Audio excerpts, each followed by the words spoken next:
Good evening, ladies and gentlemen, and welcome to the November 23rd special meeting of Council.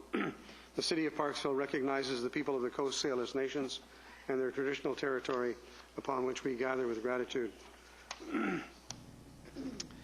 I believe this evening we'll start off with the Council consideration of the 2016 to 2020 draft provisional financial plan as presented at the October 28th, 2015 special meeting of Council. As everyone remembers, at the last meeting, we ended up we were to start off with the 2016 new capital spending package. But before we do that, I believe Ms. Lovegrove has a presentation to make on an update as to where we're at now. Would you go ahead and do that, please? Thank you, Your Worship. This is just a brief presentation. So all I'm going to talk about is the changes from the October 28th initial presentation, what we have changed. Then we will be going forward with the 2016 capital spending package review. Then we still have the future year's spending package review to look at, and then any new council requests, budget requests, should be looked at that time as well. So far, the items that have been removed from the budget, and these are both spending packages and budget adjustments as in your handout. We have removed the CAO succession plan for $50,000. There was a duplicate entry for the fire department casual position, which has been removed for $14,500. The demolition for 183 McVickers for $40,000 has been removed. We have removed it though, but it's still pending other disposal options, so it may get back in at another meeting. And then the PCTC fountain conversion has also been removed. I wanted to remind all members of council that in your boxes earlier, when was this delivered? Monday of last week. All this information that we discussed up till now is all in that package, as well as the discussions we're going to have tonight about the capital program. Councillor Rowe. So does that mean we can remove $119,500 from our operating amount? That's correct. Councillor Greer. Thank you, Your Worship. So that total now becomes, instead of 364, becomes 245? No, the 364 only eliminates the 40,000 and the 15,000. The CAO succession plan came out of this sheet that was marked budget adjustment, and the casual fire department position was only ever entered once on the spending package list. So what have we approved so far? What's the number? I don't have that available right now, but these are the things that we have removed from the budget. It should be, well, my figures show 245, roughly speaking. Does that sound about right? I'd have to double check. Well, just add those up. Okay, we'll let Ms. Lovegrove do the math and come back with the figures. So Council, I wanted to draw your attention to page 9 of your spending package that we received on October 28th. On page 9 is the capital 2016 spending package. Excuse me. So the first item we have, and we discussed briefly this at the last meeting, was the new vehicle for the bylaw officer. So we've hired a new bylaw officer, and we have an amount of $36,000. And if you'll permit me, the first question I have is that to staff would be that I would hope that this would be a hybrid or an electric vehicle. Can anybody answer that? Are we looking at that?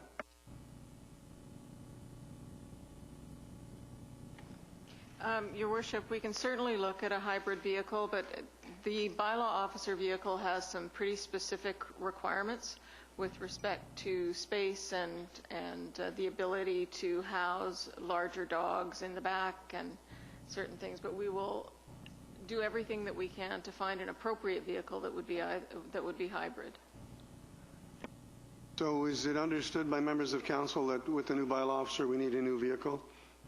Does anybody want to make a motion to that effect? And can I get a mover and a seconder for the $36,000? Moved by Councillor. No, all I can say is that I was against the bylaw enforcing officer, so therefore I must be against the car as well. You must be. Okay, thank you. So Councillor Powell has made the motion. Do I have a seconder? Seconded by Councillor Patterson. Any discussion on the motion? You didn't second it? I'm sorry, your hand went up. Okay. So Councillor Oates has seconded. Discussions on the motion. Councillor Patterson. Thank you, Worship.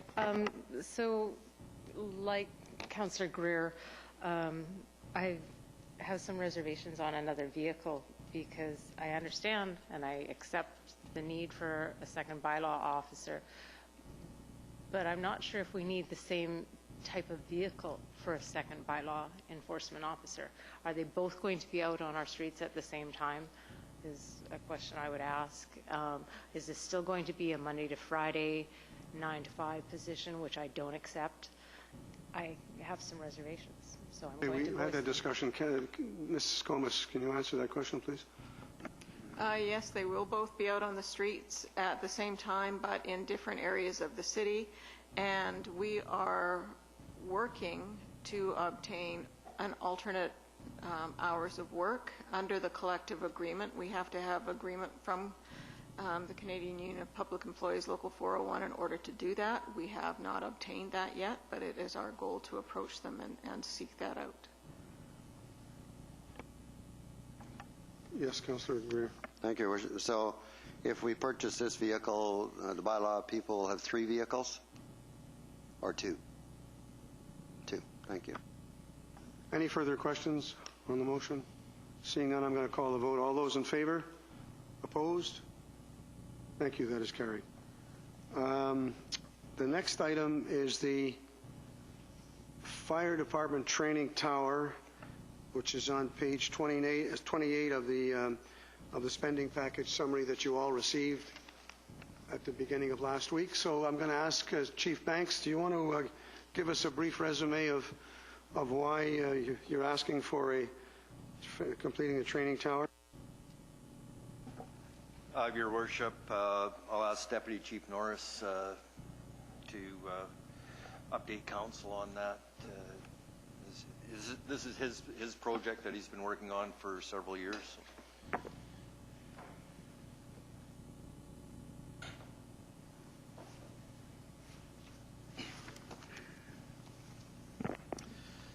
Your Worship, the Fire Department Training Building is a continuation of the development of our training site, our training center down in the industrial park, which we started, work began on that in 2006 or 2007, and to date we have various training props, including a classroom that we just put in down there. And what we're trying to do is build a training structure that's going to allow us some diverse training in order to simulate the different types of buildings that we deal with here in the city on an ongoing basis and make that easy and accessible for our volunteer members. Before I go to Council, where do we go now for the without a training tower? Do we go to Nanaimo? We go to Nanaimo for live fire training is what we go there for. Members of Council, questions for Councillor Salter, Councillor Powell, and Councillor Greer. Thank you, Mr. Mayor. So I do have some questions. I did actually look into this, and Nanaimo does rent out their fire tower. So they rent it out for approximately $1,200 per day.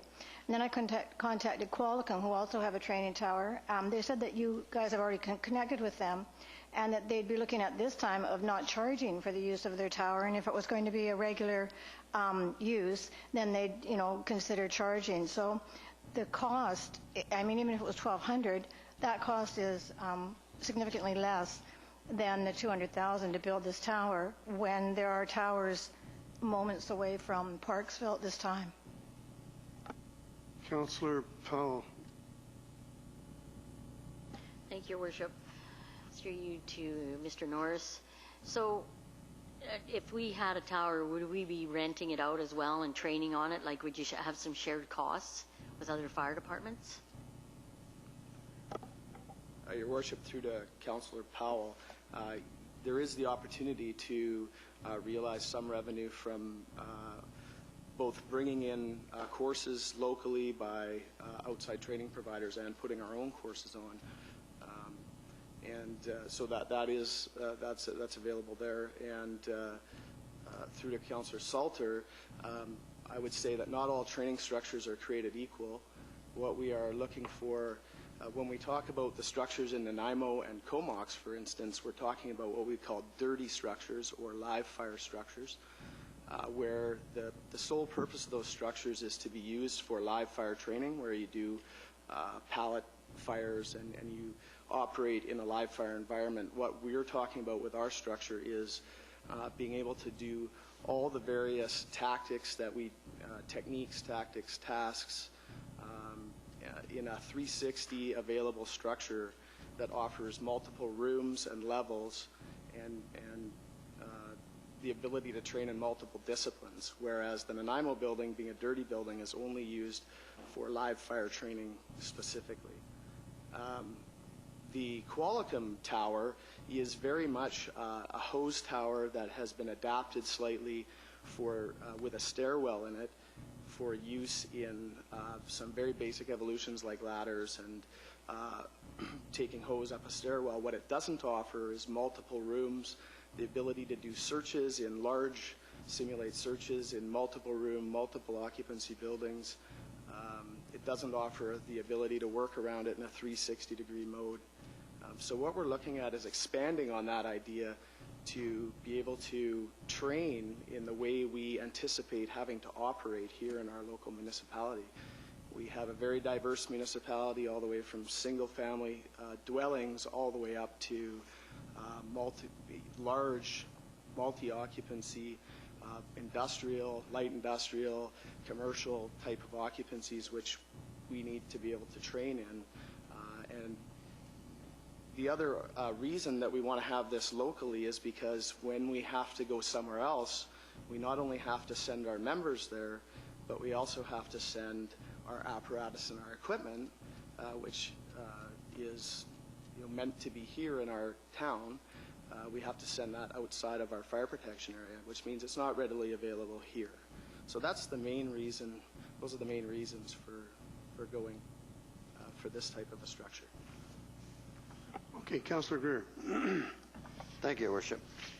I've looked over this entire budget, of course, and I came up with the fact that I would support the training tower simply because it's been on the books for a number of years, I think ever since I've been on council, and I think it's time we put that forward. However, in saying so, I can't then accept the fact that we're going to maybe spend $280,000 on cisterns. So, well, let's just deal with this. I am dealing with it. So the fact is, I will support that.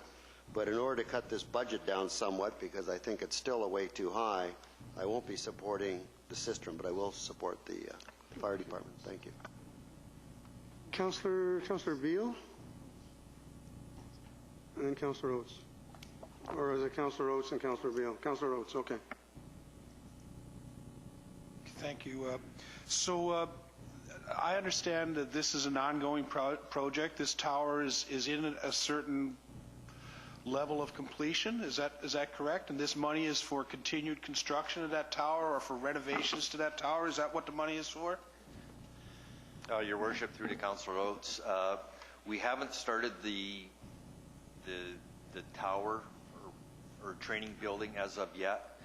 The money that is the $200,000 in this budget spending package is in addition to funds that are already in place that has been approved by council, and that's around the $180,000 is what we have left somewhere. So that was my next question. How much have we invested into this already? It's somewhere around 180 grand? That was for the entire site. We had 250,000, and we're at about 180,000 left in the previous budget. This $200,000 is in addition to.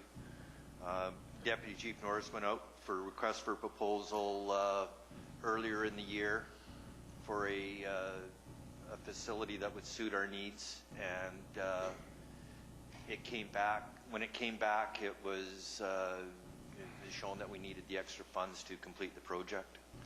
And You're reading my mind, Doug.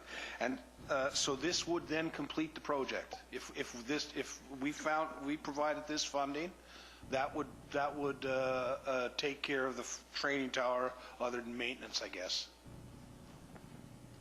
For now. Councillor Beal and Councillor Patterson. Thank you, Worship, and thank you, Mr. Norris, for explaining it. It sounds like a very worthwhile project.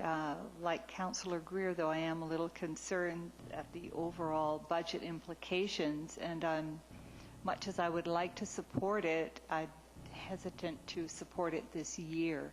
I would appreciate knowing, but I don't know if it's possible, what kind of interest would there be from other fire departments to come and train at such a facility? It does sound like the plan is for it to be somewhat different from neighboring areas. Is it possible to get that kind of feedback from other areas? Your Worship, through to Councillor Beal, yeah, we can certainly, we've done some research sort of anecdotally. Earlier in November, we had auto extrication training going on down there. We had hazmat training going on down at the training facility. So, having an additional building down there would enhance the training opportunities. And we're not trying to duplicate anything that's out there already. There's no need for that. But if we can find sort of our niche and some training where we can provide a facility that not only benefits our members, but is a potential revenue generator for for ourselves that other departments can use, I think it would be a benefit to the fire service locally and on the island. Okay, are you done, Councillor Beal? Councillor Patterson. Thank you, Worship, to our chief. My question is, with the tower structure, what's the lifespan? Do you know, or Deputy Chief, how long this structure would last for? I'm trying to think of the depreciation value. Like, is it going to last 5 years, 10 years, 20 years, based on the amount of money that's being requested?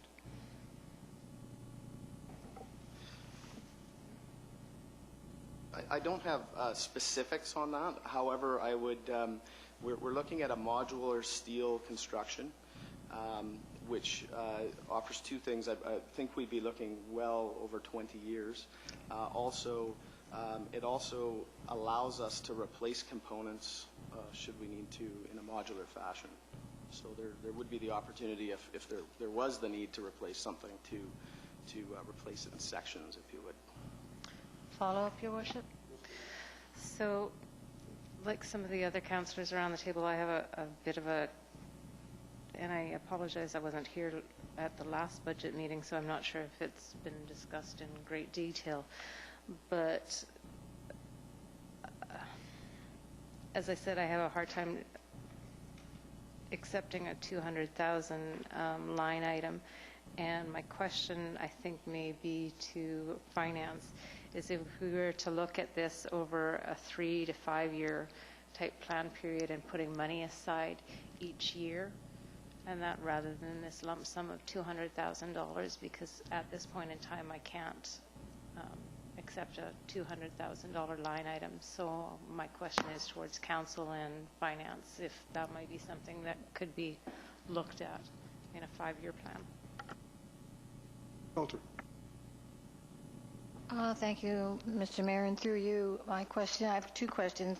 One is you stated that you already had $180,000 saved, so I'm guessing we're somewhere in the $400,000 mark for this building. Am I right on that? Yes. And where did the 180 come from? Your Worship, through to Councillor Salter, that was a budget that was already approved by council. For this project. For the tower. So the tower was already approved with 180. at some time. We had, the training ground project was approved originally for $250,000. We have completed some of the props on there, and the training building was included in that overall project. So that was a training ground, not actually a tower per se? It was for the training facility, which would include some of the props and the training building and that. So. Okay. And then follow-up, please? And so my follow-up is, I think it was Councillor Oates that said, so we're looking at 200,000, and you said, well, to start. What do you mean? Is there more to come? I think down the road, I think it'd be fair to say down the road, as the community grows and our training needs change, there may be some need for additional facilities down there for the members to work on the skills needed. And just quick, Sure, one follow-up, go ahead. Just wondering, because what I think you're saying is you got the money for the training ground, and you still have 180,000 for the training ground, but you want to put that towards a tower, but you still might need money for your training ground. Is that right? Your Worship, through to Councillor Soto, there will be some other requirements down there, like this doesn't include paving and other stuff like that will be needed on the site as we continue to use it more. Does anybody else have any questions for Chief Banks? What's your pleasure, Council? Do you want to make a motion? Thank you, Worship. I'll make a motion that we approve the tower for $200,000. Do I have a seconder for that motion? Councillor Powell, seconder. Any further comments on the motion? Councillor Beal. I was curious to know if there was some sort of a response to Councillor Patterson's suggestion and question. Mr. Manson. If I may, Your Worship, with regards to establishing reserves for specific capital purposes, as Council is aware, we do have a 20-year capital plan. In that 20-year capital plan, we try and anticipate all expenditures, all capital expenditures. The analogy that I like to use is if you set up a reserve, say you have 4 projects, $100,000 for each project. If you set up a reserve for those 4 projects, in the first year you would put in $25,000 into each of 4 reserves, $100,000. The second year, another $100,000. The third year, another $100,000. The fourth year, you can finally do all 4 projects. By attempting to anticipate everything in the 20-year capital plan, instead of setting up 4 different reserves in the first year, pick of those 4, which is the most important, and do it. The second year, the next one, and do it. The third year, do it. That way you get the benefit of the project earlier. So in essence, the 20-year capital plan is exactly that, the reserve that we set up for all of our capital projects. If you wanted to delay this a year, that's fine. It would still be in the 20-year capital plan. It would be reflected in the overall reserves of the city. Councillor Greer. Thank you, Your Worship. How long has this been on the books? I think it's been on the books since I've been on council, so I just feel it's time to move ahead with it. I think there's 2 components of this that we're talking about. As the Chief has explained, the original concept of this was $250,000 for the training ground, which assumed a bunch of props, this being one. When they got into the nitty-gritty of actually doing it, they found that to include the training tower, it was more than originally anticipated, hence the additional $200,000 right now. So the whole concept was in the budget, and a previous council did approve the $250,000. Now, as they get into it, the $250,000 isn't enough. I think both the chief and the deputy chief would also say that to a certain extent we were hoping to get donations, other in-kind contribution from the community towards this. Those haven't occurred quite to the amount that we anticipated either. So to get the actual training tower, now we're looking at the extra $200,000. Thank you. I just think it's time that we have to move on it. We've been talking about it for quite a while. And as I said a little bit earlier, I had to make a decision on some of these items, and I picked that one as the one that I would approve. Thanks. Thank you. Councillor Salter. So my feeling is there is $180,000 there for the original project, which was approved from the 260 that was originally supported by council. So that money is still there for the things like paving and those pieces. My feeling is that we should wait on this, have that time to set the money aside for the $200,000, so that when they do come, they've got their $180,000 that they're utilizing as they were originally going to do, and then we would be able to easily support a training tower. In the meantime, they do have the money to rent the training tower in Nanaimo, or utilize the one in Qualicum, or utilize the one in Comox, which I'm assuming you've been doing up until now. Any further questions on the motion?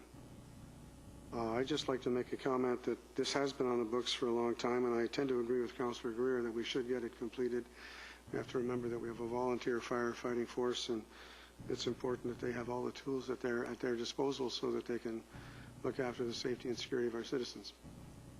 Seeing no further comments, I'm going to call the question. All those in favor? Opposed? Thank you. That is carried. Okay, the next issue is the community park cistern. I'd like to ask, I believe it would be Mr. Squire that will talk to this. Mr. Squire?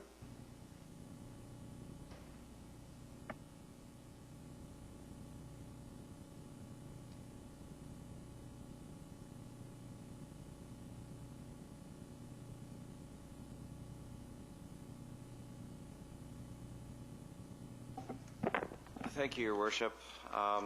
As previously discussed with the cistern, what that involves is essentially a storage tank for our community park playing fields. Our community park playing fields are primarily sand-based, which have an underdrain underneath them. They're sand-based for the recreational users, and it allows a proper, safe playing surface.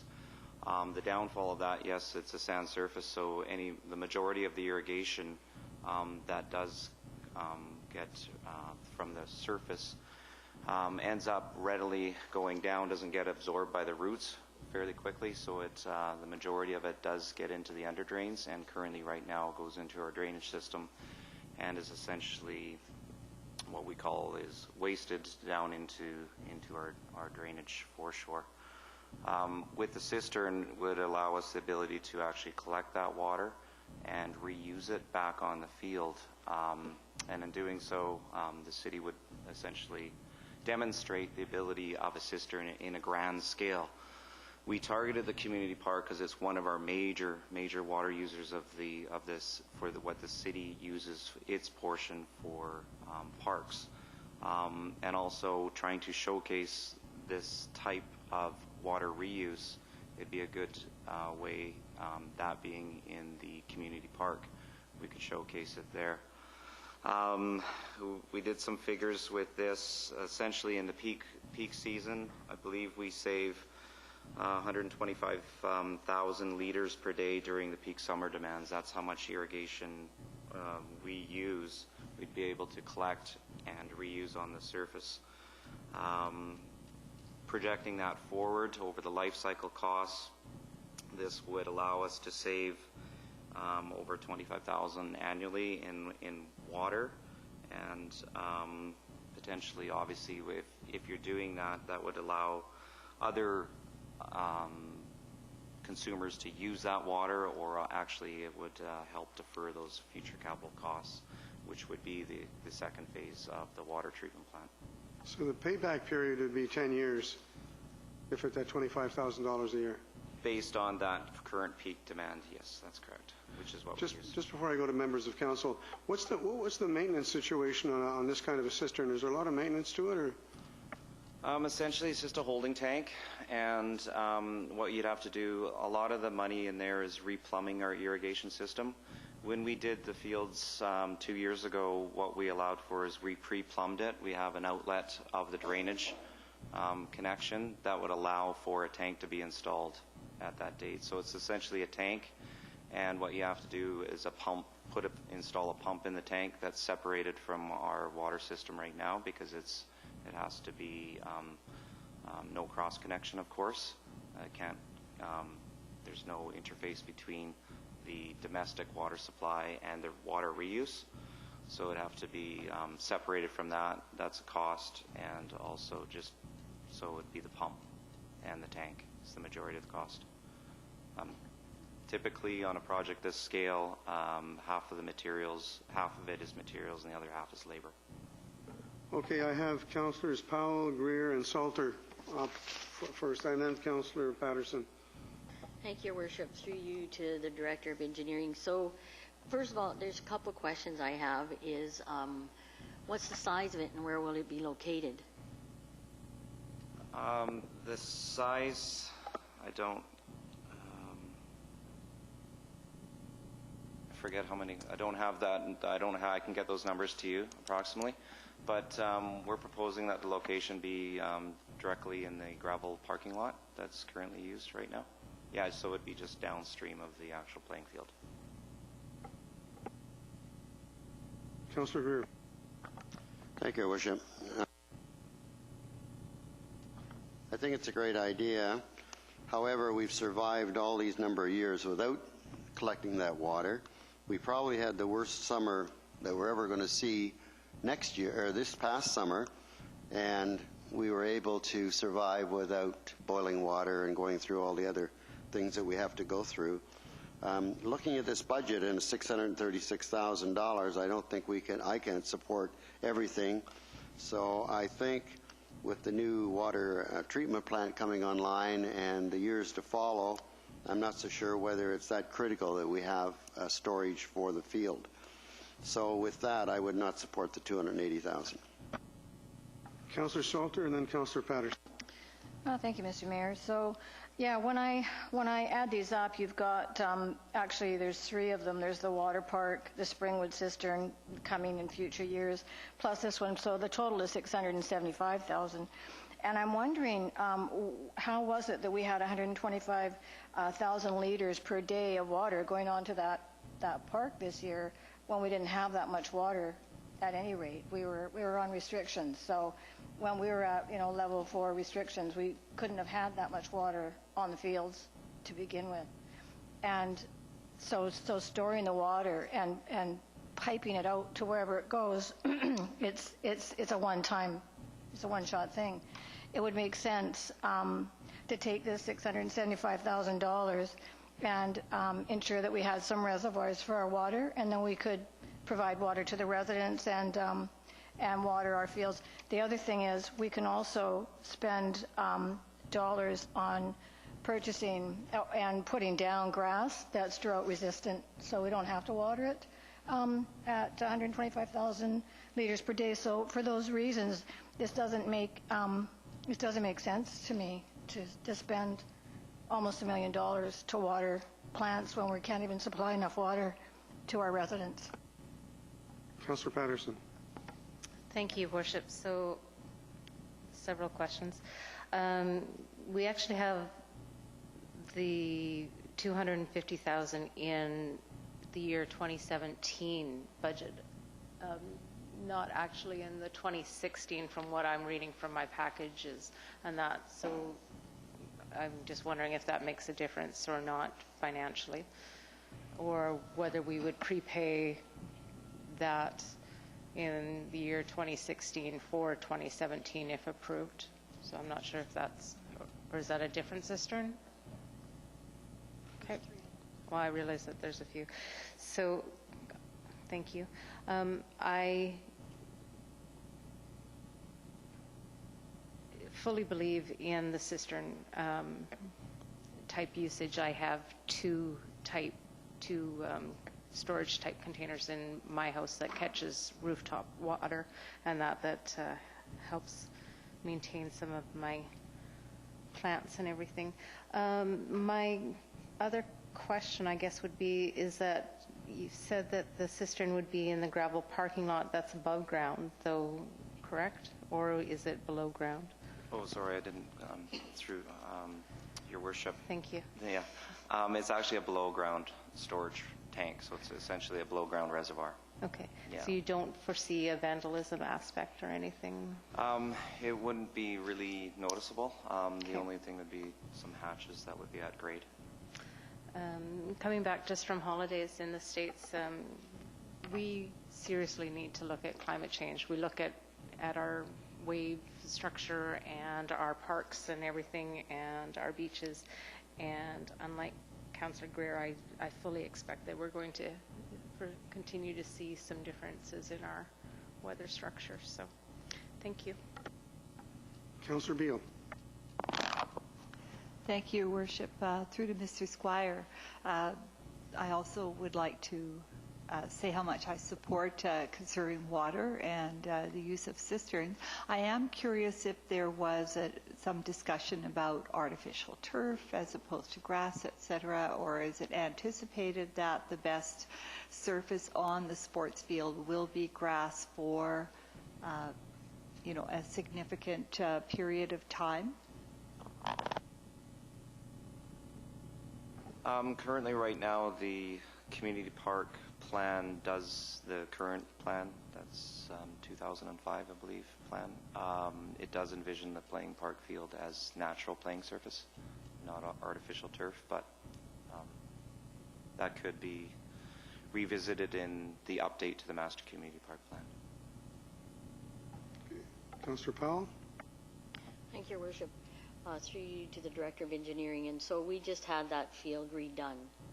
It's my understanding that it was all collapsed. How much did that cost the city to revamp that, re-irrigate it?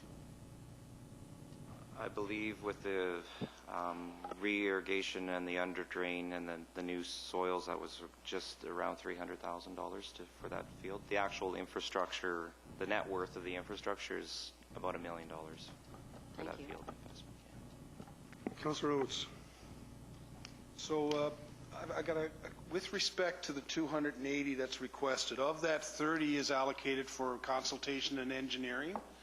Would a similar number be required for the cistern that's proposed for next year, or would this $30,000 take care of that consultation and engineering for those other cisterns as well? And I also have another question.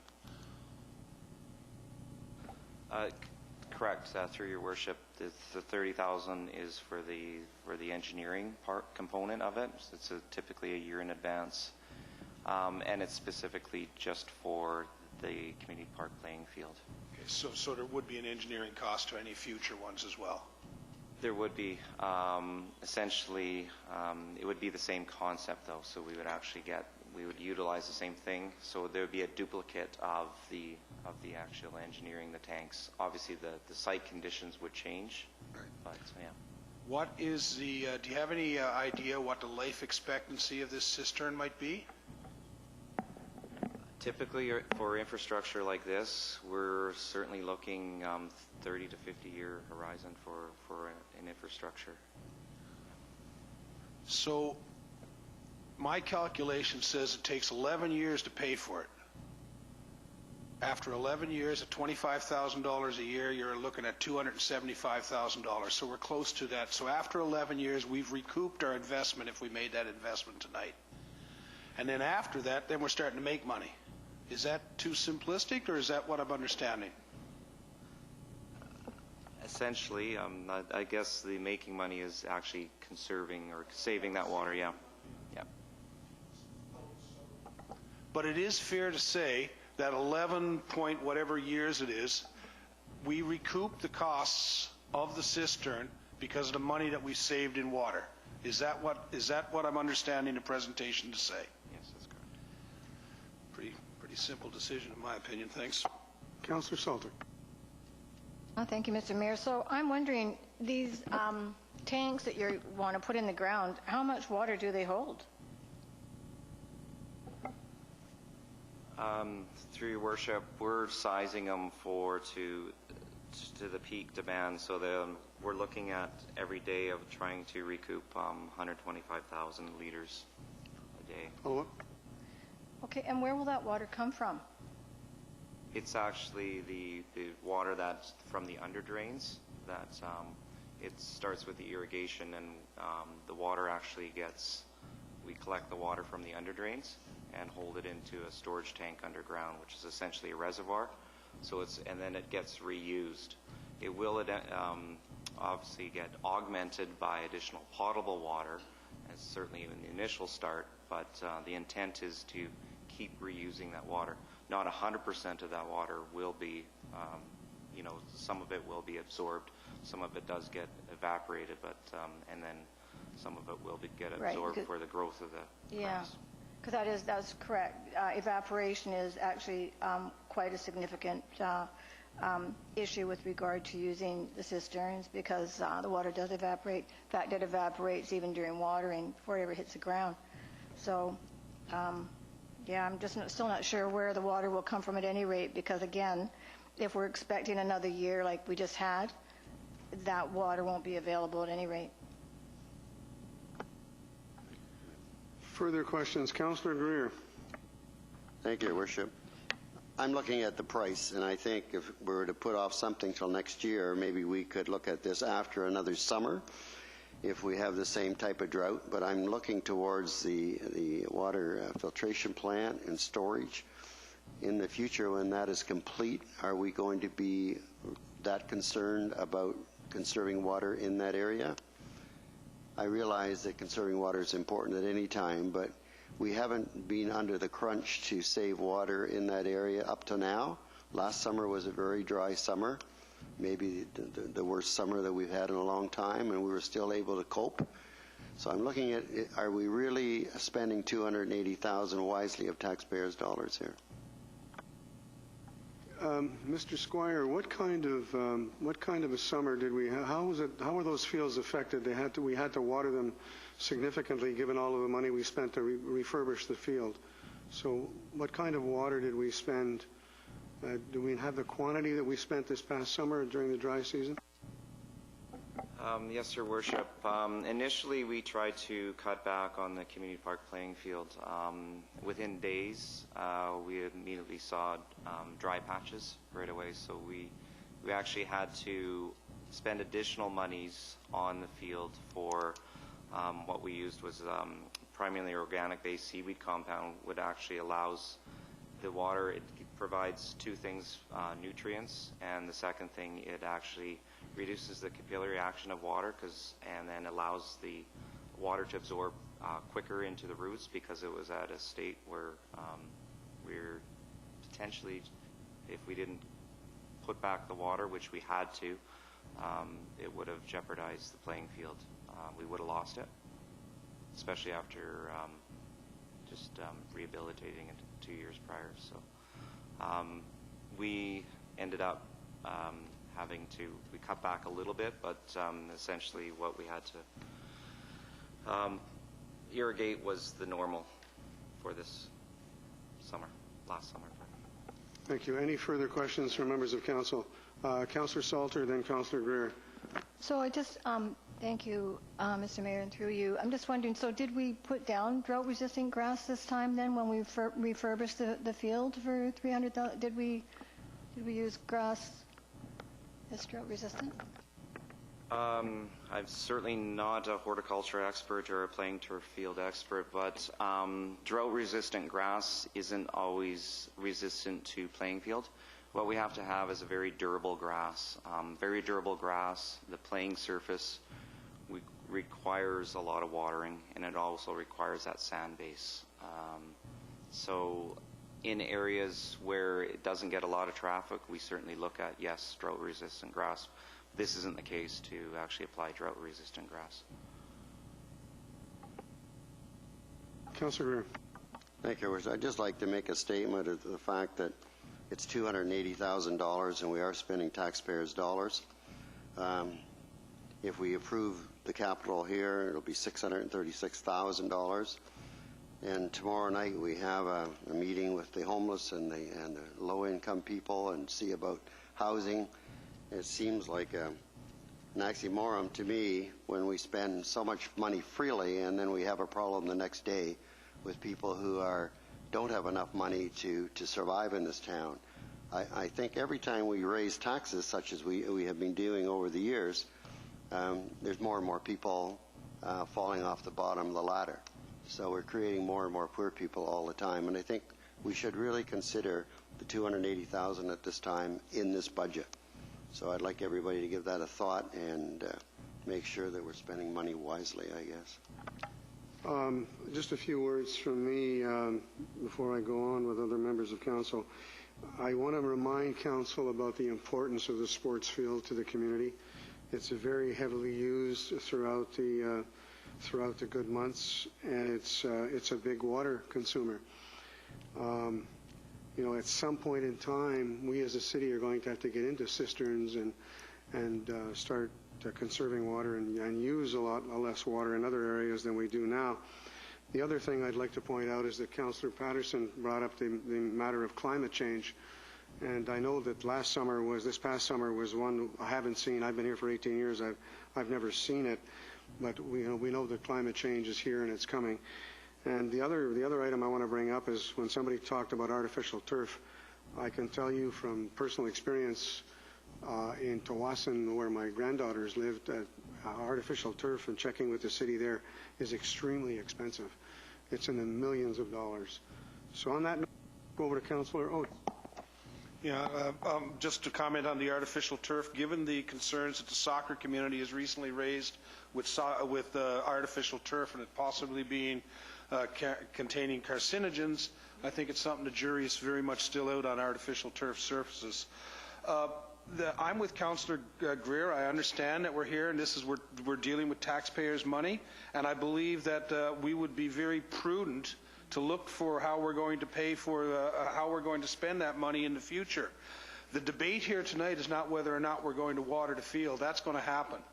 The debate is how can we find the most cost-effective way of doing it. What staff has put before us is a cost-effective method of maintaining that level of service on those fields so that we can provide that park there for the various activities that go there.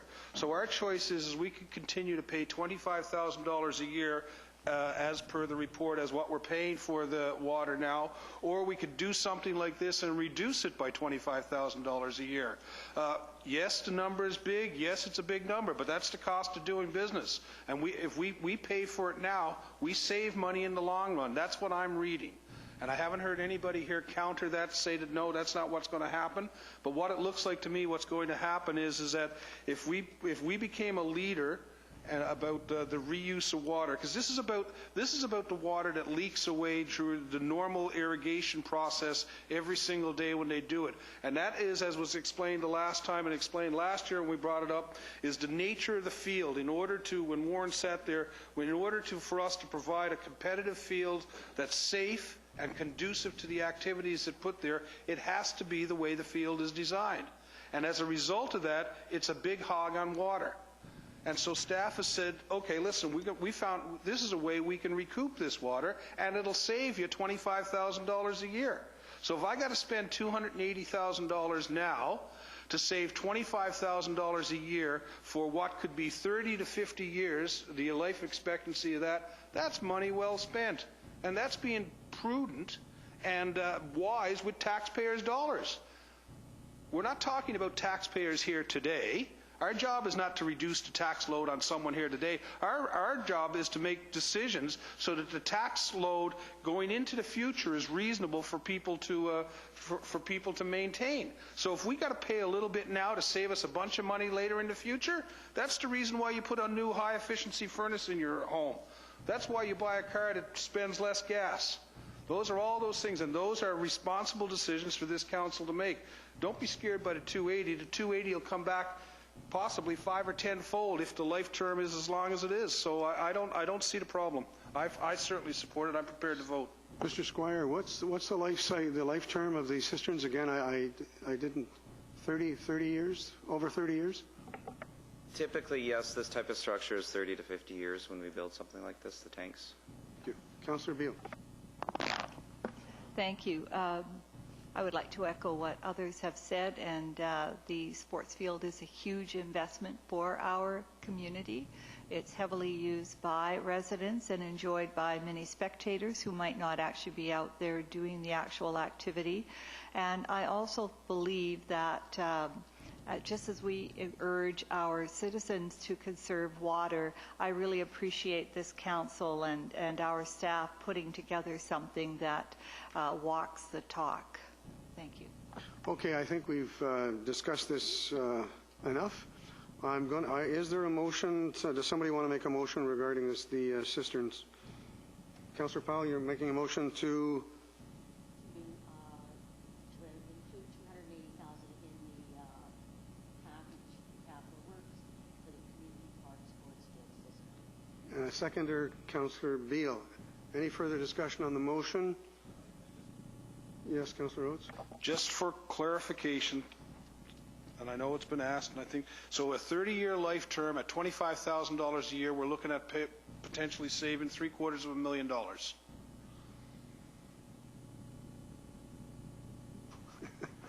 Through your worship, it would, yes, More it would if you save the include water inflation. fund portion of that. So spend Yeah. $280 to save $750. Okay, we have a mover and we have a seconder. I'm going to call the vote. All those in favor? Opposed? Thank you, that's carried.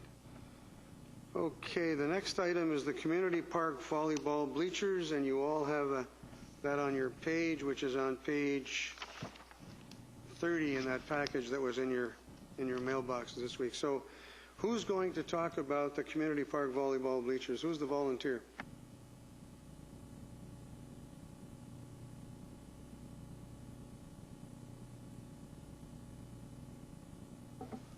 Thank you, Your Worship.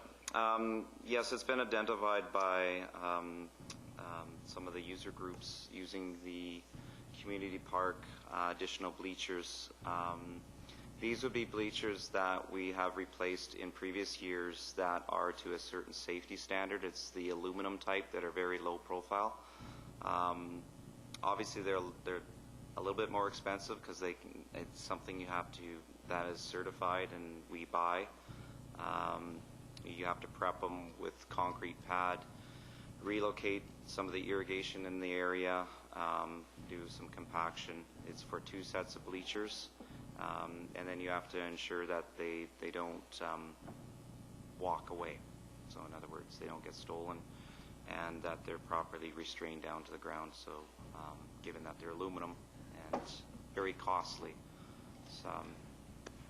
So these would be located near, and it would actually be a formal development of a center court area for the volleyball area that's fairly active during the summertime.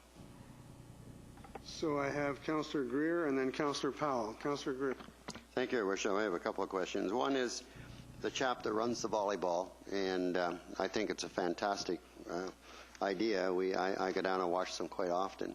Does he tender for that? Does he pay anything for having that business there? So he gets that business for nothing? How long has he been running there? I forget.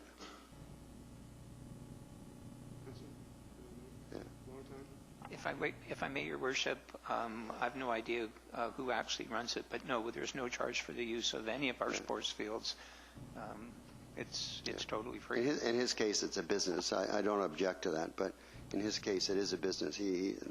That's how he makes his money. But anyways, I think it's been going as long as I've been on council, the last 6 years or more, probably.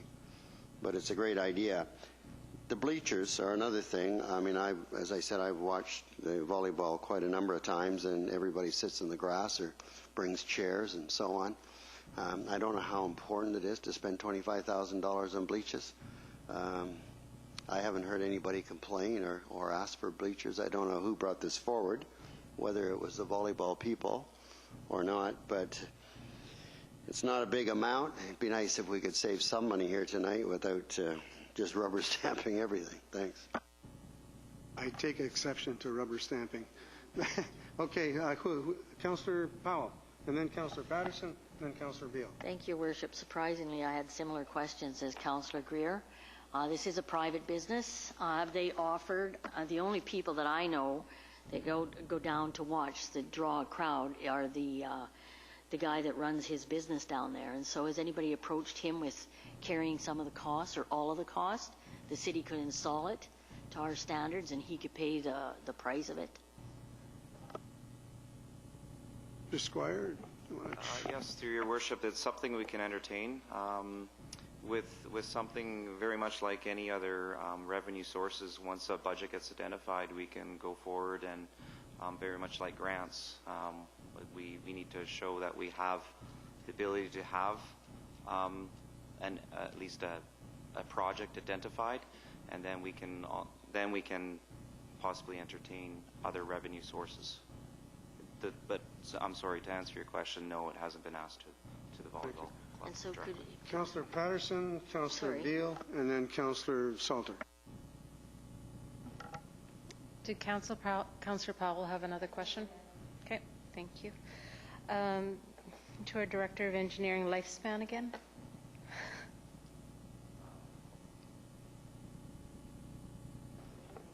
Best guess for something like this, we're looking at a structure that's concrete and aluminum. It requires very little maintenance, operations, so lifespan of aluminum, you're looking 20 years, Okay. over 20 years. So I'm just going to echo Councillor Greer's and Councillor Powell's statements and everything. We have several societies or service clubs and everything that have committed a lot of money into our park, and I honestly feel that as much as the tourism dollars that come into this community based on some of those competitions and nationals and tournaments and that, I think that there's quite a bit of money that maybe some of our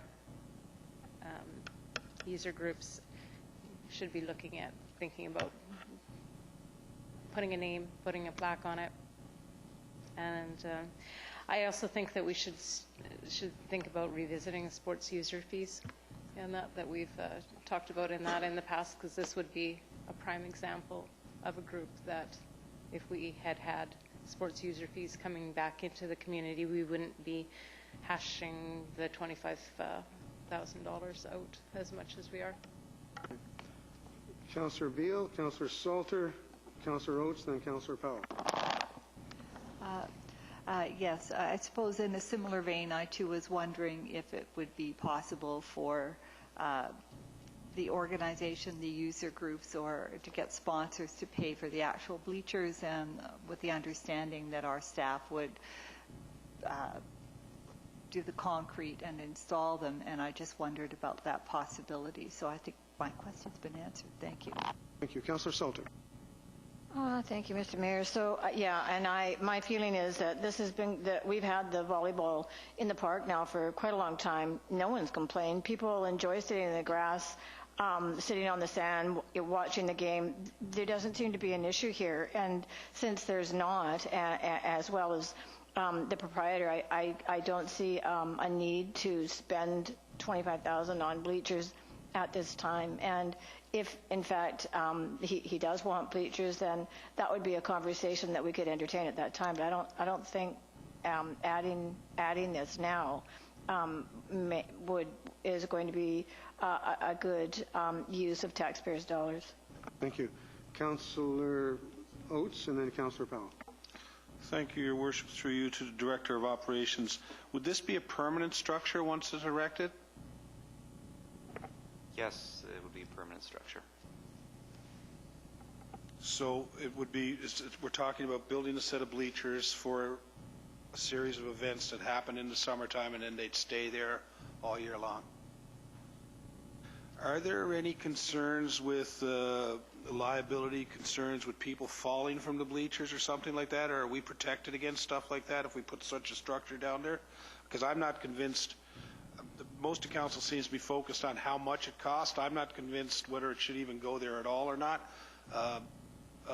The bleachers, should we put them up there and some kid falls down and hurts themselves, are we liable for that? Yes, through your worship. These particular style of bleachers, they're a low profile. In years past, we had the higher back bleachers, which I can't remember the exact year, but we had our municipal insurance association, typically we get an audit and we identify areas that we have risk within the city.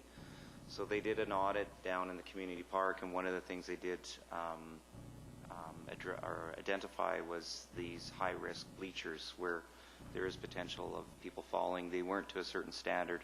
So we had to find a standard of bleacher that is recognized as safe and reduces our liability. So an example is the current ones that we do have right down there are aluminum ones that are in use year-round. Councillor Powell, I believe, Councillor Powell, we're going to get a motion from you, are we? Thank you, Your Worship. Yeah, I would like to make a motion, but I'm going to look to staff to find out what is the best way to go about this. Should we take the $25,000 out of the budget with direction to staff to look towards the user groups to help fund it, or should I just say take it out? Mr. Manson. If I may, Your Worship, if Council isn't prepared to fund this right now, it should be just taken out. Okay. One of the other things that I would suggest that you may want to consider, we continually get requests for various things from specific user groups for the city to support, whether it be bleachers or any number of things. It puts both council and staff in a bit of an awkward position when a community group comes forward and asks that this be included. We put it forward for council's consideration. What I'm getting at is that possibly council may want to establish some sort of policy to the extent that before council will even consider such a request, the user group has to demonstrate that they've provided 75, 50, 25% funding, just as policy. So all community groups would know that if you're going to come to council for assistance in doing whatever it is that you want, before council will consider it, you will have had to have done a certain amount of fundraising yourself for this project. That's just something for council to maybe consider. And so the short answer is yes, I can make a motion to take it out of the budget, and then later we can address a policy question. Okay. So I make a motion that this to be taken out of the 2016 budget, Capital Works.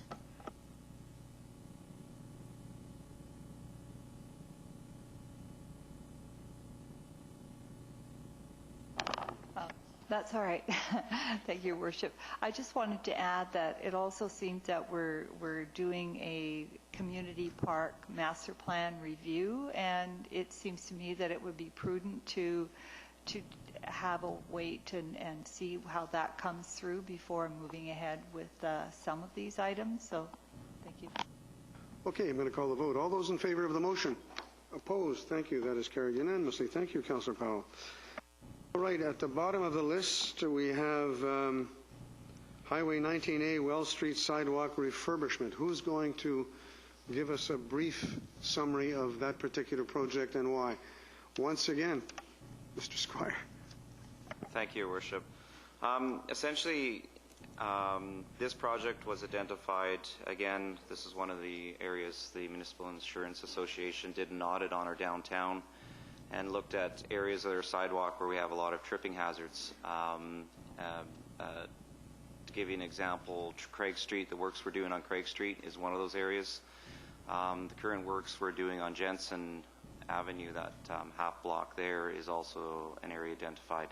This project is one of those. The scope, however, of this project, typically we have about $40,000 a year to do sidewalk upgrades in our minor capital budget. This project, it extends not only in Weld, but it goes around to the employment center on the highway. There's 3 significant trees there, and it's also been identified by one of the mobility groups within the city that's a very challenging slope on the sidewalk. So obviously when we go into areas, we only want to go in there once. We don't want to go in there 1 year and then the next year we go in there again and essentially rip up that infrastructure. So we did a conceptual design and a cost estimate on this, and it's over the $40,000, and that's essentially why it's identified. Otherwise, we would, if it was under 40, we'd be carrying it as within our normal budgets, annual budgets, pardon me. But, Any questions for Mr. Squire? Councillor Powell, Councillor Patterson, Councillor Salter.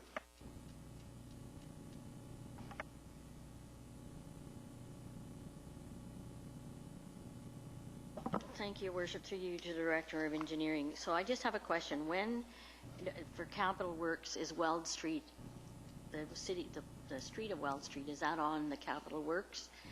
And where is it in what year?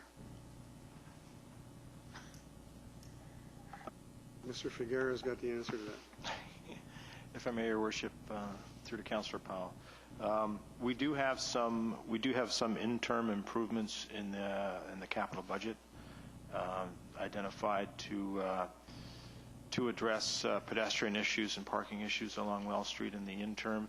It's expected that Weld Street, as you can see on one side of it, will develop, and we didn't want to spend a lot of money on the ultimate alignment or ultimate capital works on Weld Street. Our intention was to allow a development as it comes on to pay for that, but understanding that there are some issues on Weld Street, and so we have some temporary money in there for some temporary works, some pedestrian works and curb work. Is that in 2016? I'll have to confirm just a second.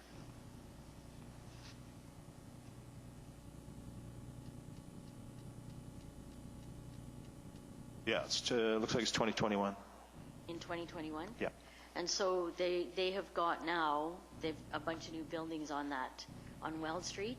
It's more on the opposite side of where the works are required now. Does that mean that when we do have a sidewalk, the sidewalk will remain on that side, or are we going to have two sidewalks on each side of the street? If I may, Your Worship, the idea would be to improve the pedestrian connectivity on both sides in the interim, and then when the ultimate arrangement would likely see the sidewalk on the one side. So the reason I'm asking those questions is it just seems like, why would we do this big chunk of work around a corner when that street needs so much upgrading? Yeah. And it's so far into the future? And so is there any kind of stopgap measure that we can do that would facilitate the safety concerns? Like, it just seems like the cart before the horse to me. Well, that's the approach that staff has taken right now. It's to spend some interim money there until the development takes care of the ultimate, and it's in 2021. It sounds like the street, I know what you're talking, I know I've been to the area, it's in pretty bad shape, is it not? There were a lot of complaints? If I may, Your Worship, we have had some complaints in terms of accessibility, the kind of erratic nature that occurs there in terms of parking and the safety of pedestrians. We have had those sorts of things, but not necessarily in the actual physical condition of what's there. Thank you. Councillor Patterson. Most of my questions have been answered. As I am the liaison for Oceanside Accessibility, we did that walkabout, and there's some very definite areas in Weld and on the highway facing, and I'm assuming those are the 3 trees in front of the Career Center that would be taken out as well. Is that Mr. Squire? Sorry.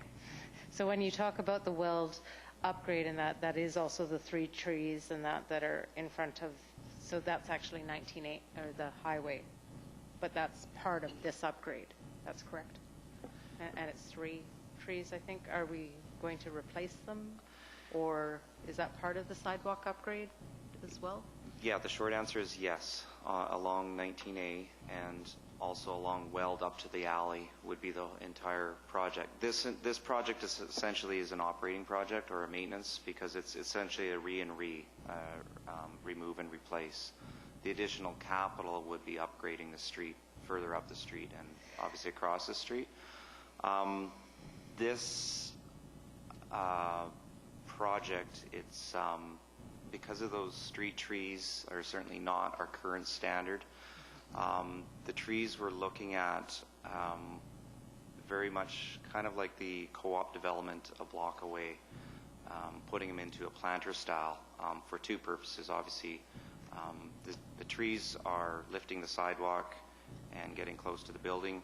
And the second part, when you put in a planter, what it does is create a grade break so that the slope isn't as steep to the entrances off of the businesses. So with that, we're deviating away from the downtown standard, but we would like to, we have a conceptual design, and our intention is to get the consultants to present that to council for adoption of that standard, the concept design. That would be in the near future. One other quick Follow-up, follow-up.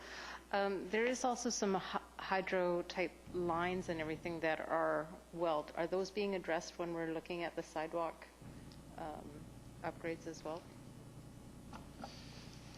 If I may, Your Worship, through to Councillor Patterson, when you consider doing ultimate works, when we have ultimate works done in the downtown core, we would be undergrounding overhead utilities. Councillor Salter. Well, thank you, Mr. Mayor. So I'm just wondering, so you're saying when this infrastructure is, so you're going to rip up the current sidewalk and you're going to put down a new surface. You're going to put down a new sidewalk, and that's going to be good for the next 40 to 50 years? So when did the sidewalk that's there get put down? Because that has not been there that long. So I'm wondering, why are we redoing it now?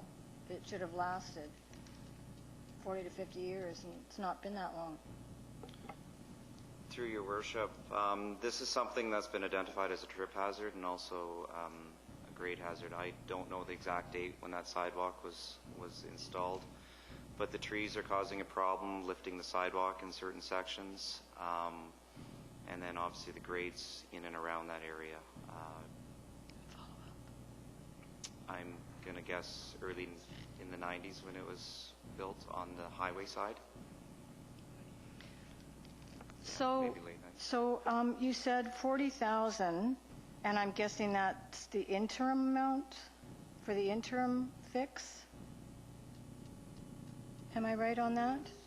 No, I see that, but he mentioned 40 for, and I thought you said it was for an interim fix, but can you clarify for me? Yeah, certainly. What I meant with the 40,000, that's typically what we use on an annual basis to replace and renew sidewalk. Because this project essentially spans over a block and around the corner, it will exceed the 40,000, our annual amount. That's the reason why it's a identified special project, $95,000. So we could do it in 2 years. With 40,000, well, it would be over 2 years, but essentially we'd be disrupting that business, all those businesses along the area for over those 2 years. Okay, one more? So that's just, so you were asking for 40 basically times 2 here to get it done? It's essentially the cost of the project, the 95, which exceeds our annual $40,000. Right. Councillor Oates, thank you. Thank you, Your Worship. Through you to the Director of Operations again. If this work were done, we approved this and we did this work, and then you went on the plan to do Wells Street as per the plan in 2021, would any of the work that would be done with here have to be redone when you do the rest of the project? No. The simple answer is no. Councillor Powell and Councillor Patterson. Thank you, Your Worship. And so if we were to move up the Wells Street before 2021, what would the cost of it be? Director of Engineering. If I may, Your Worship, through to Councillor Powell. So if you're saying if we move the temporary works in 2021? Move the 2021 back So closer to here, say 2017? Advance it. Yeah, like have it all done. I'd have to look. Yeah, I'd have to look at to see what that would affect in terms of the other projects that we Yeah, have planned. you could bring that back to the next right. budget meeting would be fine. right. Thank you. Now, Councillor Patterson. Thank you, Worship. Just a quick question. What's the time frame for the construction period? For a project like this, the time frame, we're looking at approximately the majority of it. A lot of it's the underground and relocating the irrigation works, building the structure. So you're looking 4 to 6 weeks at the best. I'm going to say 2 months. So all those The businesses latest. that are on the corner, and that would be disrupted for 2 months? Yeah, we would obviously do it in sections where that's what delays the project, because you have to hoard out and ensure that the safety of the pedestrians and also the businesses won't get affected. So that does cause projects to delay with time. There's also additional costs too. Okay, at this point in time, does anybody want to make a motion? Councillor Oates? In light of the discussion or the item that Councillor Powell brought up there earlier, and I believe we had the acknowledgement that we could get those numbers, I'd like to refer this matter to the next budget meeting. Talking with regards to Wells Street, moving up Wells Street in its entirety? The reason why I'm asking for it to be referred is if we make the decision here tonight, and in the absence of the information that Councillor Powell made, we may very well decide that it's a better idea just to do it all now. I think that that's the option that Councillor Powell was looking at exploring. So in order for us to do our due diligence on that, I'd like to refer it to the next meeting so that we could have that opportunity. Do I have a seconder for that? Councillor Patterson. Okay, that's referred. So we've complete. Oh, I keep thinking of some other process. Okay, all those in favor of the motion? Thank you. That is carried. All right, we've gone through the new spending package for the capital program for 2016. It's now time to go to the audience. And is there any member of the gallery who'd like to provide comment to council? Come on down.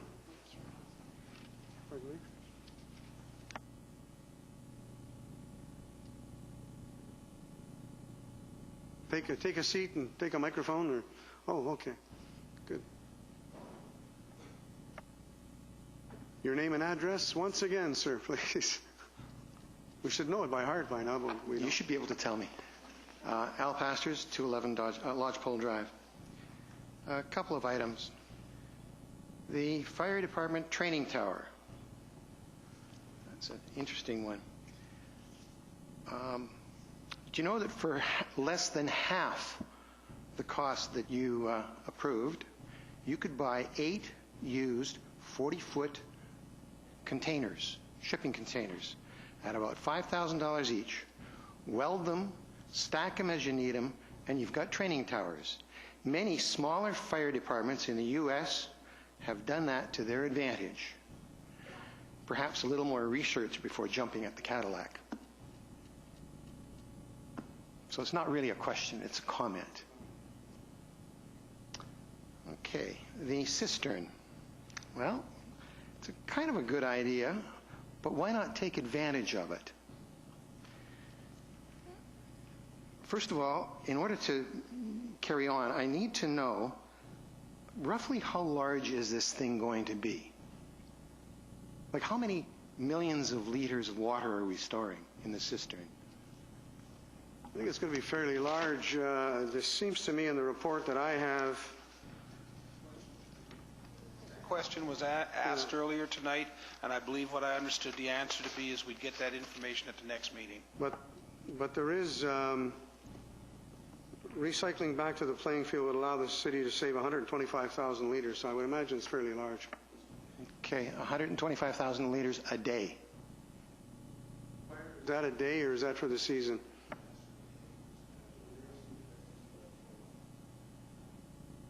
Through your worship, we currently don't have a design yet, so we're looking at the rough storage. This is a conceptual level, so we would look at 125,000 liters of storage to supply for the day. Okay. Well, and what material are you using for that cistern? Nobody's decided yet? Well, Mr. Squire can answer that. We're not experts. No, but it's $200,000. You got to have some idea what you're spending it on. Squire. There's specific prefabricated, reused plastic, PRV plastic that they actually use. That's one method. That's specifically for cisterns. The other we would have to look at if it has any loading and potentially impact on loading, in other words, traffic driving over it, or a fire truck needs to be there, then the actual tank needs to be a concrete structure of nature. The cheaper way would be to go with the plastic tanks and put it in an area where it wouldn't be subject to some loading, so we'd have to look at that.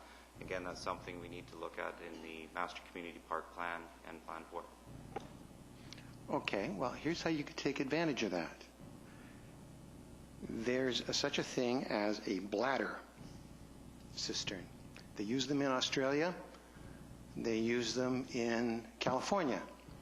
And all you got to do is build a concrete wall, if you will, 2-3 feet high, and put the bladder in. And you can store 1 million gallons for a heck of a lot less money than what's being touted here. And when I say less, like maybe a tenth, we'll give you 1 million gallons storage in a bladder. Now, if you had that above ground, instead of burying the thing in a parking lot, or what is a parking lot now, keep it above ground and show people this is how you store water. This is how you recycle water. And you could even have people come and look at it. Thank you. Thank you for your comment. Another comment. The Highway 19A Weld Street sidewalk refurbishment, on which corner is it? Is it the northwest corner or the northeast corner? I think it's the northwest. Yeah. By the Career Center. You know, when you come around the corner and you've got, was it Cha-Cha Java? Yeah, and you got the jewelry shop there. Yeah. Well, that sidewalk by the jewelry shop and by Cha-Cha Java and the like, to me, that's a fairly new sidewalk. I mean, it's been in there a very, very short time. And when I say short time, under 8 years. And I can't see that being replaced. I can see maybe the part on the highway being replaced, maybe, or take trees out and throw some concrete down there. But $95,000 to redo the part on Weld? I mean, that's pretty new. I've been here for 18 years, and that sidewalk's been there since I've been here, so it's over 18 years. How long that's been there, but it's certainly since I've been here. It's in very, very good shape. There's nothing wrong with it. So maybe take a second look at that. No. You guys don't want to save money. Thanks. Thank you. Council, what I'd like to do now is I'd like to go around the table and see if anybody has any items that they'd like to see done in 2016 that we haven't considered. And if there are any, if individuals are prepared to make a motion to that effect or put us on notice or a notice of motion. Is a notice of motion acceptable, Ms. Gomez, for consideration at other meetings? So I'm going to go around the table and do that, and I think that after we've done that, what I'm going to ask staff to do is to sort of recap where we're at, and I believe our next meeting is what, December the 13th? December the 14th, so we could come back at that point in time with some kind of a fairly comprehensive compilation of where we're at, and maybe we can get some approvals done at that time, some overall approvals for the budget for 2016 at that time. So I'm going to go around the table. I'm going to start on my left.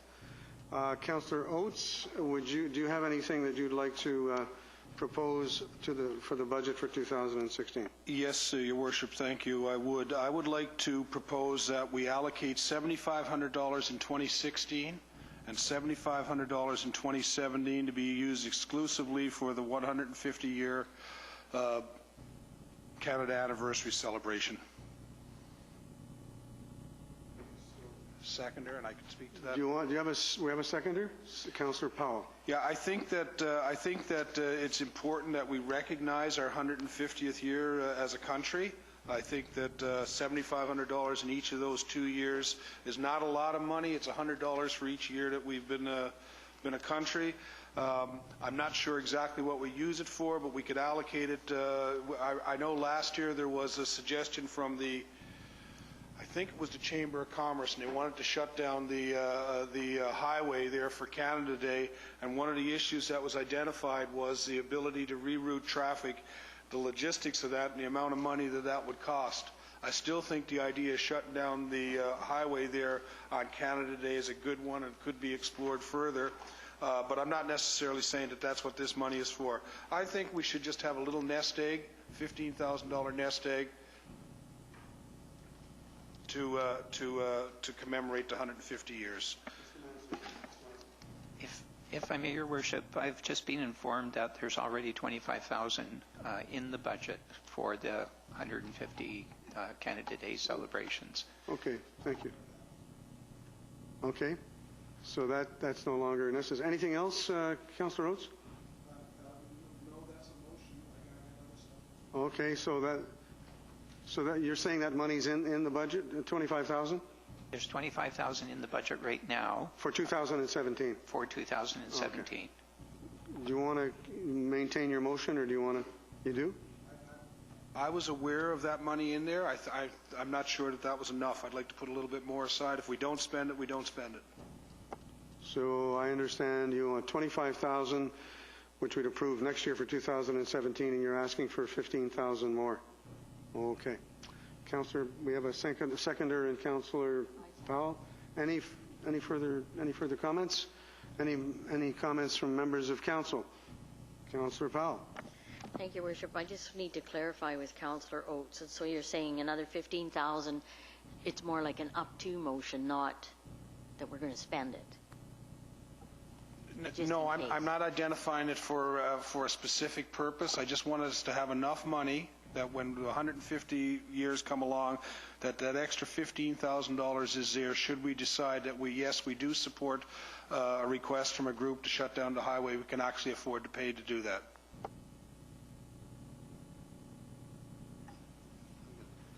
Comments? Councillor Greer. Thank you, Your Worship. I don't think there's a cost to shutting down the highway, to my knowledge. Is there? Eh? Yes, there is. Is there? How much? It's got to do with security and barricades. And yeah, but have we had an amount given to us on Canada Day? Last year it was, what, $8,000, I believe. Staff did a report for the Chamber of Commerce to shut down the street. It was about $8,000, was it not? Mr. Figuera?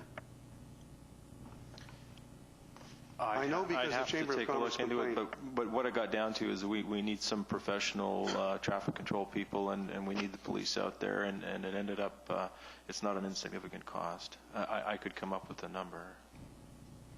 I remember getting a letter from the Chamber. It was about $8,000. Did you have anything in mind what you want this extra money for? Well, I want it there for anything that we didn't contemplate. You know, staff has already contemplated $25,000 for some sort of celebration to commemorate the 150 years. Last time the Chamber came here, they wanted to shut down the highway, and in the end, the reason they couldn't do it is because they couldn't afford the cost associated with it. Yeah. This could possibly be one of the costs for that. This could possibly be used for that. However, I'm saying that we set up a reserve, and if we need to use it, we use it, and if we don't need to use it, put it back in general revenue. Okay, any further comments on the motion? Councillor Salter.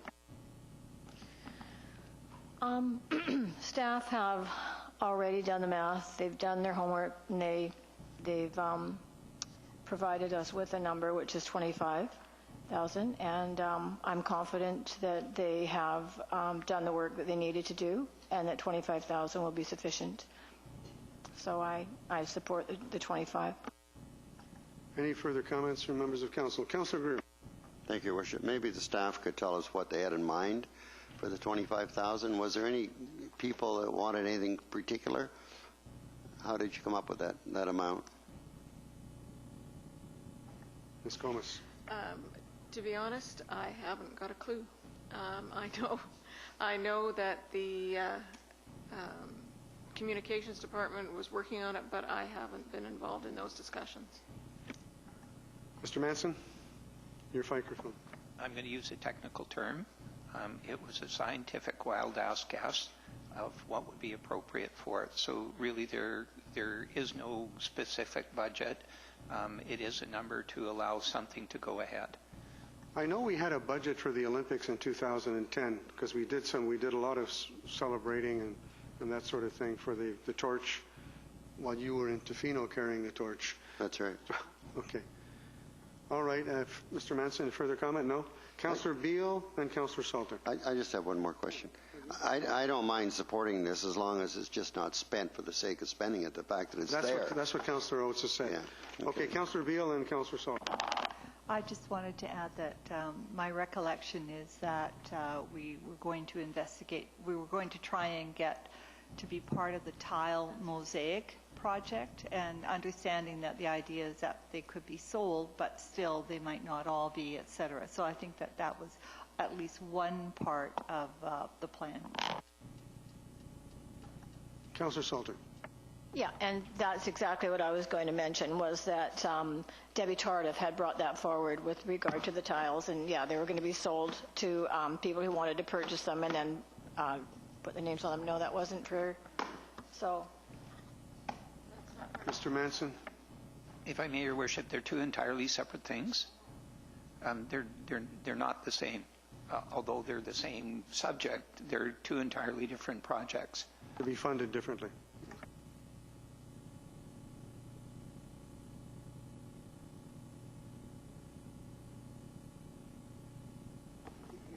Yes, Your Worship, I'd like to make a motion. I'd like to move that staff explore the feasibility of providing Wi-Fi in the downtown core.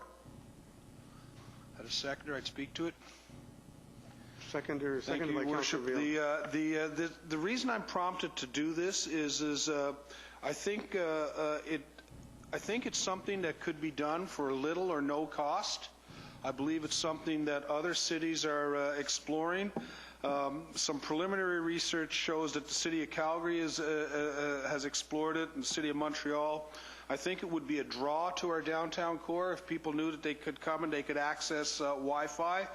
I'm not interested in spending a bunch of the city's money on this. I'm interested in spending some of Shaw's money or TELUS's money on this. So if we could find out if there's any appetite from those folks to increase the Wi-Fi coverage in the downtown core, that's the intent of my motion, and I'd like some support on that. Thanks. Okay, comments on the motion. Councillor Patterson. Thank you, Your Worship. As much as I would like to support it, I think that it's not in the city's purview. I think that's in the Downtown Business Association or other groups. I have a Wi-Fi Shaw that's free, and I really think that Shaw or TELUS, like Councillor Oates, would be more than happy to think about doing something like that. But as I said, I don't think it's in the city's purview. In my discussions with the PDBA, I think that that's something that they've my memory, if my memory serves me correctly, I think that they've been looking at that. They'd like to see the downtown. So your motion is to have staff inquire as to whether Shaw or TELUS would do that either gratis or at a very low cost? That was the intent. What's the feasibility of it? If it's something that comes back with a price tag that we can't swallow, then that would be the end of it. But if it's something that just requires an invitation to one of those folks to come and do it, I think it's something that should be explored. I think that companies like TELUS and Shaw are approaching businesses to put in their hotspots for the Wi-Fi. So I think that there might be an opportunity there for us to have them, to encourage them to put some more Wi-Fi hotspots in our downtown core. And, you know, I don't want to limit it to downtown. I thought I'd start with downtown, but we can put it all over the city if you want. But I think it's important, I think it's something that we should explore. It's something that wouldn't, I'm not interested in spending a bunch of money on it, because I think the infrastructure is something that would make it cost prohibitive for us. But my preliminary look into it, and I don't profess to be an expert, that's why we have such a competent staff, is that it's something that could be achieved, and I'd like staff to confirm that for me. And so it's just an exploration of the feasibility. I don't anticipate it costing the city any money other than the amount of time to do some poking around to find it. And my intent certainly is not to cost us any money. It's just an attempt to explore if is there an option out there that we might want to avail ourselves of. That seems clear enough. Any further questions on the motion? Seeing none, all those in favor? Opposed? And that is carried. Anything else, Councillor Oates? Councillor Beale? Thank you, Worship. I do not have a motion at this time. I was hoping to, once we made decisions tonight, take this away and have a look at the implications and think a little bit more and hopefully bring something, or perhaps bring something to the next budget meeting. Councillor Powell? Thank you. I don't have anything, Your Worship. Okay. I have a couple of things, Council. There's going to be a Universities Across Canada golf tournament at the Morningstar Golf Course. And the Morningstar Golf Course are publicizing this as Perfect Parksville. I had to call Director Stanhope and tell him that was going to happen, and he had no problem with that because Morningstar Golf Course is not physically located in Parksville. This means that we're going to have 1,000 people coming to Parksville. I believe it's mid-May. So there'll be the players, male and female. There'll be the coaches and their families and their friends that will be coming with them. So it's estimated at 1,000 people. From what I'm told from my initial information is that most of the participants will be staying in Parksville because of our great resorts and our great hotels. And they'll be in our town for about a week. So the ripple effect, the economic ripple effect, is pretty easy to figure out. What I'm going to ask you for is, first of all, I would respectfully ask of staff that our flower exposure on the corner of Pym and Island Highway have some kind of a golf theme. I think that would be appropriate. And I don't know if, I guess that's within the budget. But the other thing is I'd like to set aside probably $2,500 so we don't have to take it out of the contingency fund, so we could do something special as a city to welcome all these people. I think the economic ripple effect will be in a much higher than we've seen in a long time with 1,000 people coming to town. So that's my recommendation, to work towards making people feel at home, perhaps having advertising Parksville more and having some sort of a get-together with all of the folks that would be hosted by the city or those that want to come. So that's my motion. Can I make a motion, Ms. Comas? I can't. So would somebody make that motion? I didn't think. Move that we set aside $2,500 to use for in our promotion of the golf tournament. Is that what you want to use it for? Yeah, and particularly while they're here. But again, the motion includes if we don't need to spend it, we won't spend it. That would be up to $2,500. So move that we spend up to $2,500 in the promotion of the golf tournament. Okay. Have a seconder?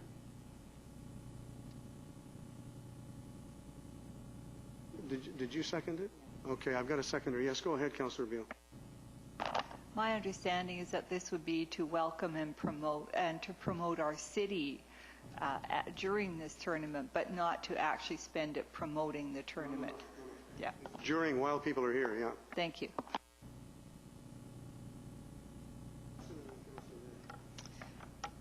I think Councillor Beale voiced my question, but when you're thinking about that, you're going to ask staff to give you some suggestions, and that is what I'm anticipating. You're not just thinking of giving them pins or something in a welcome to Parksville bag type thing. You're thinking of, Okay, there maybe a small reception or something, or whatever. Councillor Greer. Thank you, Worship. $2,500 doesn't go very far, when you're talking about entertaining so many people or giving away a lot of things. Would the Chamber of Commerce and PDBA be interested in combining something for, rather than the city trying to do something themselves? I think something should be combined. They're the ones that make the business and make the money. Probably if they were asked, we could get together and have a committee to look after that, and we might end up with more money, and maybe we wouldn't have to spend so much. Just an idea. When I had the meeting when the Morningstar Golf Course folk phoned me and invited me to a meeting, the Chamber was there, the Oceanside, the Tourism Association was there, and they're all prepared. They're all prepared to participate. So does that mean you and I get to play for nothing? I hope so. Councillor Salter. Thank you, Mr. Mayor. I don't disagree with $2,500. I am not sure that that's enough either for that many people. But I'd like to know more about what it's going to look like.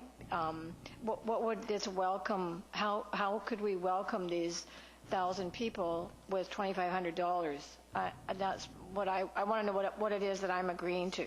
I'm not exactly sure. I think that we're going to have the Morningstar Golf folk come and see us in the new year.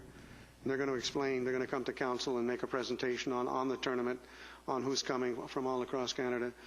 And so far they haven't asked us for anything. They haven't asked us to spend any money. But, with regards to the meeting that we had, both the Chamber of Commerce and the Tourism Association, we did talk about doing a little something. So maybe if the three of us got together, we could have a welcoming meeting. Sure, go ahead. Well, I'm just wondering, would it be prudent to wait until they come with their ideas and we hear what it is that they're presenting to us, and then we know, well, $2,500 isn't enough, or it's too much? We may have passed the budget by then. We may have the budget. We ended up having to take it out of council contingency if we wait too long. Call the question. All those in favor? Opposed? Thank you. That's carried. Two other items that I have that I can't make motions. One is the low flush toilet rebate program. We put it up last year, $5,000. And for $5,000 for the amount of the rebate that we give, there was over 50 applicants and 50 recipients of that money. And so again, with the summer that we've had and the water issues that we've been having, I'd like to propose that somebody make a motion that the low flush toilet rebate program be once again reinstated for 2016. Okay, Councillor Oates, Councillor Powell. Any further discussion on the motion? All those in favor? 5,000, same as last year. And again, based on the summer that we've had, I'd like to entertain somebody making a motion with regards to rain barrels, same amount of money, and I'll leave it up to staff to. I know the cost of rain barrels varies, so I'd leave it up to staff to decide what 50-gallon rain barrels, what that cost would be, and what the amount of rebate should be. And again, it's $5,000. You're making the motion? Councillor Patterson, seconded by Councillor Oates. can I speak to? Yes, go ahead. Thank you. With the cisterns and that, there's also a rebate program for the RDN, from the RDN. So can we work? The RDN, the rebate is fairly high, but you have to buy a 1,000 gallon cistern, so it's 1,000 gallon whatever. When we receptacle. Thank you. So if we were to put this in place, and that, can we just have information available at? Would it be at Public Works or something?